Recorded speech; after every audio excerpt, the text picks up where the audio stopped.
आमाच्या विशेष बुलेटिनमध्ये आपलं स्वागत आहे। पाहूया विशेष बातमी।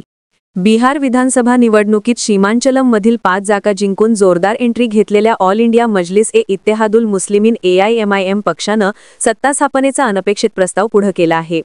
असदुद्दीन ओवैसी यांच्या पक्षानं थेट मुख्यमंत्री पदाचा दावा करताच मुख्यमंत्री नितीश कुमार यांना भाजपची साथ सोडून महाआघाडीत येण्याचा आमिष दाखवला आहे। पटना येथील राजकारणात या ऑफरमुळे चांगलीच खळबळ माजली आहे। बिहारच्या निकालानंतर भाजप 89 जागांसह सर्वात मोठा पक्ष ठरला, तर जेडीयूला 85 जागा मिळाल्या। एनडीएने मिळून 200 पेक्षा जास्त जागांवर विजय मिळवला। तरी देखील भाजपला सत्तेबाहेर ठेवण्यासाठी पर्यायी समीकरण मांडत MIMनं नितीश कुमार यांना धाडसी प्रस्ताव दिला। MIMच्या बिहार एक्स हँडलवरून करण्यात आलेल्या पोस्टमध्ये सरकार स्थापनेचं संपूर्ण गणित मांडण्यात आलं आहे, तर संभाव्य मंत्रिमंडळाची रूपरेषा देखील MIMनं जाहीर केली आहे।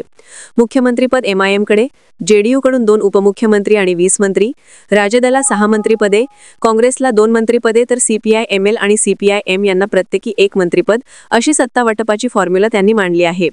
त्याबदल्यात 2029 लोकसभा निवडणुकीत नितीश कुमार यांना पंतप्रधान पदाचे उमेदवार करण्याची ऑफर ओवैसींच्या पक्षानं दिल्याचंही या पोस्टमध्ये नमूद आहे। MIMच्या या स्वप्नारंजन सदृश ऑफरमुळे बिहारमधील राजकारणात नवा चर्चेचा मुद्दा तयार झाला असून नितीश कुमार यांची पुढची पावलं काय असतील याकडे सगळ्यांचे लक्ष लागलंय। बातमीला लाईक करा, शेअर करा। अशाच ताज्या बातम्या व नवीन अपडेट्ससाठी आमा चॅनलला सबस्क्राईब करायला विसरू नका।